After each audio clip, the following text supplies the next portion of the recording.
नमस्कार दोस्तों। आज हम बात करेंगे हमारे करंट अफेयर्स के नए टॉपिक के बारे में, जो है संयुक्त राज्य अमीरात और भारत के बीच में आपसी रिलेशन और हमारे प्रधानमंत्री के दौरे के बारे में। तो आइए जल्दी जल्दी कवर करते हैं। इसके बीच में हम सारे उन सब पर्सनों को भी कवर करेंगे जो कंपटीशन के लिहाज से ज़्यादा महत्वपूर्ण है। तो आइए हम इसको पूर्णतः कवर करते हैं। आपको इसके बाद इसकी कोई भी वीडियो देखने की ज़रूरत नहीं रहेगी और लास्ट में हम एक बार पूरी वीडियो के जितने भी हमारे क्वेश्चन बनेंगे उनको एक बार फिर से कवर करेंगे, ताकि आपको पूरा यह दिमाग में छप जाए, ताकि आप कभी भी ना भूलें। तो आइए हम कवर करते हैं। हम इसमें कवर करेंगे सबसे पहली चीज़ कि यह सुर्खियों में क्यों है। दूसरी चीज़ कि संयुक्त राज्य अमीरात का भारत के लिए ऐसा क्या है कि यह हमारे लिए महत्वपूर्ण है। तीसरा, भारत संयुक्त राज्य अमीरात के लिए महत्वपूर्ण क्यों है। चौथा, हमारे प्रधानमंत्री जी ने यहाँ पर कौन कौन से मुद्दों पर हस्ताक्षर किए हैं। और पांचवी चीज़ कि हमारे मोदी जी कहाँ कहाँ विजिट करने के लिए गए हैं। तो आइए हम शुरू करते हैं। पहली चीज़, हमारे 15 मई 2026 को हमारे प्रधानमंत्री नरेंद्र मोदी हैं, इन्होंने संयुक्त राज्य अमीरात का दौरा किया। इसके दौरान यहाँ पर इनको गार्ड ऑफ ऑनर से सम्मानित किया गया। तो क्वेश्चन बन सकता है कि किस देश ने गार्ड ऑफ ऑनर दिया गया। तो हमारे प्रधानमंत्री नरेंद्र मोदी को संयुक्त राज्य अमीरात ने गार्ड ऑफ ऑनर से सम्मानित किया। इसके बाद एक और प्रश्न बनता है कि वह कौन सा देश था जिसके फाइटर जेट्स ने हमारे देश के प्रधानमंत्री को एस्कॉर्ट किया। तो वह था संयुक्त राज्य अमीरात। 2 F-16 फाइटर जेट्स आप देख सकते हो। ये F-16 फाइटर जेट ने भारत के प्रधानमंत्री को एस्कॉर्ट किया, क्योंकि वो एक तरह से युद्ध क्षेत्र की तरह आता है। अगली बात, वह कौन सा देश है जिसको प्रधानमंत्री नरेंद्र मोदी ने दूसरा घर बताया। तो यह क्वेश्चन आ सकता है, क्योंकि आजकल जो क्वेश्चन बन रहे हैं वो पता नहीं कहाँ से क्या उठा देते हैं। तो यह भी बहुत इंपॉर्टेंट है कि कौन से देश को दूसरा घर बताया है। तो वो संयुक्त राज्य अमीरात, या बोल सकते हैं UAE, यूनाइटेड अरब एमिरेट्स, इसको प्रधानमंत्री नरेंद्र मोदी ने दूसरा घर बताया है। और 12 वर्षों में प्रधानमंत्री नरेंद्र मोदी यहाँ 8वीं बार यहाँ की यात्रा कर चुके हैं। आइए आगे चलते हैं। यहाँ पर प्रधानमंत्री नरेंद्र मोदी के दौरे के बीच में किस किस समझौते पर हस्ताक्षर किए हैं। तो टोटल यहाँ पर 5 महत्वपूर्ण डील हुई है। उनमें से पहली चीज़ है कि टोटल 48,000 करोड़ का निवेश करेंगे। तो निवेश करेंगे तो अगर आप बोल सकते हो कि 48,000 करोड़ संयुक्त राज्य अमीरात के पास कहाँ से आएंगे, तो दोस्तों मैं आपको बता दूं कि यह अरब देशों में एक बहुत ही महत्वपूर्ण देश है, जिसके पास तेल और नेचुरल गैस के भंडार हैं। इसीलिए इसने थोड़े दिन पहले ओपेक से सदस्यता छोड़ दी थी। अब यह भी एक महत्वपूर्ण क्वेश्चन बन सकता है, ये प्रश्न बोले हम बन सकता है कि वह कौन सा देश था जिसने रिसेंटली ओपेक से अपनी सदस्यता वापस ले ली। तो वह था संयुक्त राज्य अमीरात। अब क्वेश्चन बनता है कि संयुक्त राज्य अमीरात से इसने अपनी सदस्यता वापस क्यों ली। तो इसका कारण था कि इसका मानना था कि ओपेक में रहते हुए यह जितना चाहे उतना तेल नहीं बेच सकता, मतलब इसके पास तेल बेचने की स्वतंत्रता नहीं थी, इसलिए इसने ओपेक से अपने आप को निकाल लिया। अब आगे आते हैं अपने आज के टॉपिक पे कि जो यह 48,000 करोड़, या बोलें कि $5 बिलियन का जो भारत में निवेश करेगा, वह किस किस क्षेत्र में करेगा। तो 1 बिलियन करेगा इंफ्रास्ट्रक्चर में, 1 बिलियन करेगा इंफ्रास्ट्रक्चर में, 3 बिलियन करेगा RBL बैंक में, और 1 बिलियन सम्मान कैपिटल। जो आपने सुने होंगे कि इंडिया भी अपने बॉन्ड्स जारी करता है। इस बॉन्ड से क्या होता है कि भारत को पैसे मिलते हैं, और जो यह बॉन्ड्स खरीदता है उसको यह श्योरिटी मिलती है कि जितना भारत का विकास होगा उसी हिसाब से उस बॉन्ड्स की वैल्यू बढ़ेगी। तो एक तरह से हम बोल सकते हैं कि जो लोग FD में निवेश करते हैं, इसी प्रकार देश एक दूसरे के सम्मान कैपिटल्स में निवेश करते हैं। तो $1 बिलियन को भारत के सम्मान कैपिटल में UAE निवेश करेगा। आगे ऊर्जा समझौते को देखें तो भारत क्या कर रहा है। भारत 3 करोड़ बैरल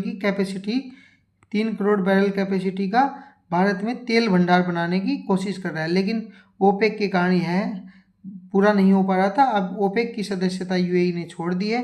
तो UAE ने समझौता किया है कि UAE भारत का सहयोग करेगा कि भारत अपनी सामरिक तेल भंडार को 3 करोड़ बैरल तक ले जाए। अब ये सामरिक तेल भंडार क्या होता है।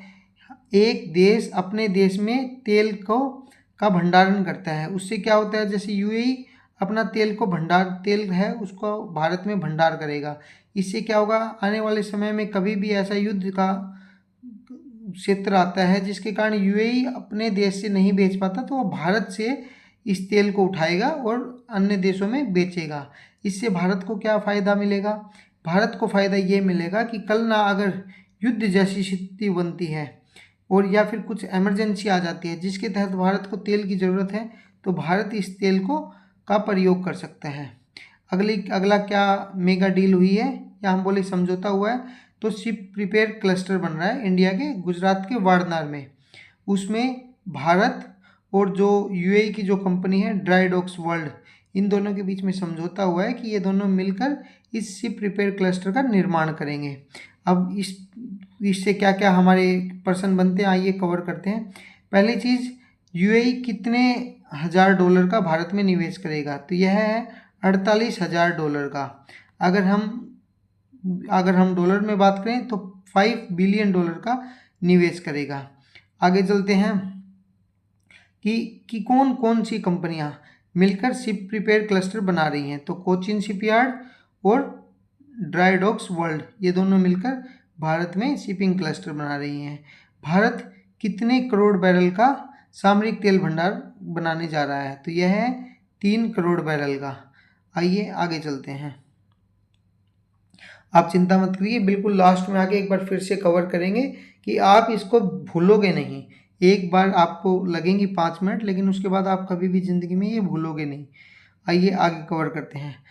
रक्षा तकनीक और भविष्य के भारत यूएई के संबंध, तो आइए इसके ऊपर बात करते हैं। देखिए, अगर हम बात करें तो भारत क्या कर रहा है, 8 एक्साफ्लोक सुपर कंप्यूटिंग क्लस्टर बना रहा है, जिसमें भारत की G42 ग्रुप और मोहम्मद बिन जायद यूनिवर्सिटी के बीच में करार हुआ है कि ये दोनों मिलकर 8 एक्साफ्लोप सुपर कंप्यूटिंग क्लस्टर बनाने में भारत की मदद करेंगे।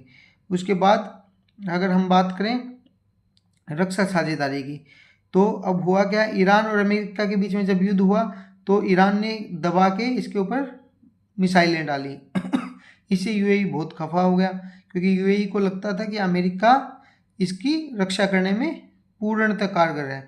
लेकिन वो इसके बीच में इसको समझ आया कि अरे अमेरिका ने युद्ध के बीच में इसको छोड़ दिया, तो इसने क्या किया, भारत के साथ एक स्ट्रेटेजिक डिफेंस पार्टनरशिप पर हस्ताक्षर कर दिए। इससे क्या होगा कि अगर भारत कोई मिसाइल बनाता है, जैसे हमारी आकाश मिसाइल है या ब्रह्मोस मिसाइल, कोई भी मिसाइल सिस्टम अगर यूएई को बेचना है, तो स्ट्रेटेजिक डिफेंस पार्टनर होने के कारण भारत आसानी से इनको अपने डिफेंस वाले या रक्षा सौदे कर सकता है। इसके आगे बात करें कि ऐसा और क्या है कि भारत और यूएई के आने वाले संबंध आने वाले समय में बहुत अच्छे रहेंगे। इसके लिए हम सबसे मेन बात करते हैं सुरक्षा चिंताओं को देखते हुए। हाल के युद्ध में यूएई पे क्या हुआ, ईरान ने दबाकर हमले किए। ईरान के हमलों को देखते हुए यूएई अब भारत और इजराइल के साथ सहयोग बढ़ा रहा है, क्योंकि उसको पता है भारत और इजराइल के साथ अगर सहयोग बढ़ाऊंगा तो उससे उसको मल्टी डिफेंस सिस्टम मिलेगा, मतलब वह अलग अलग जगह से अपने आप की रक्षा करने में कारगर साबित होगा। चलो आगे बढ़ते हैं। भारत के लिए यूएई क्यों महत्वपूर्ण है, अगर हम बात करें तो पहली चीज़ तो जो गैस की बात करें कि यह गैस का नेचुरल भंडार है, इसके पास गैस इसके पास बहुत है, गैस है, तेल है, इन सब का इसके पास बहुत ज़्यादा भंडार है, तो इसके लिए इसकी महत्वपूर्णता है। लेकिन अगर हमें कहीं रिटर्न में लिखना है या फिर बड़े प्रश्न में का उत्तर लिखना है तो हम ऐसे नहीं लिखेंगे। तो इसके लिए अगर हम बात करें तो व्यापारिक शक्ति की पहले बात करते हैं कि यूएई जो है संयुक्त राज्य अमीरात भारत का तीसरा सबसे बड़ा व्यापारिक भागीदार है। अगर पिछले साल की बात करें 2025 और 2026 की अगर हम बात करें तो दोनों के बीच में $102 अरब का व्यापार हुआ है। कितने अरब डॉलर का व्यापार हुआ है, $102 अरब का। इसके साथ साथ अगर हम बात करें प्रवासी शक्ति, अब प्रवासी क्या होते हैं, जो भारत के लोग जो दूसरे देश में रहते हैं उनको हम बोलते हैं प्रवासी शक्ति। तो टोटल क्या है, टोटल 40 लाख लोग, 40 लाख भारतीय हैं वो यूएई में रहते हैं, जबकि यूएई की कुल जनसंख्या है वो 14 लाख है।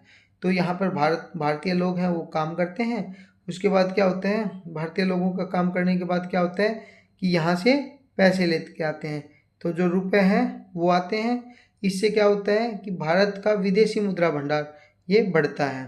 तो इसके लिए भी यूएई का बहुत ज़्यादा महत्व है। अगर हम आगे बात करें तो त्रिपक्षीय सहयोग, इसकी हम पहले भी बात कर चुके हैं कि त्रिपक्षीय सहयोग की बात यह है कि भारत यूएई और इजराइल के साथ आपसी सहयोग बढ़ा रहा है।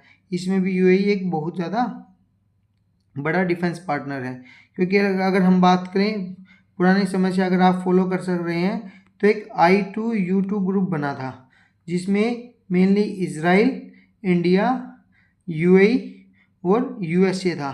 लेकिन यह पिछले इजराइल वॉर के चलते अभी ठंडे बस्ते में चला गया है।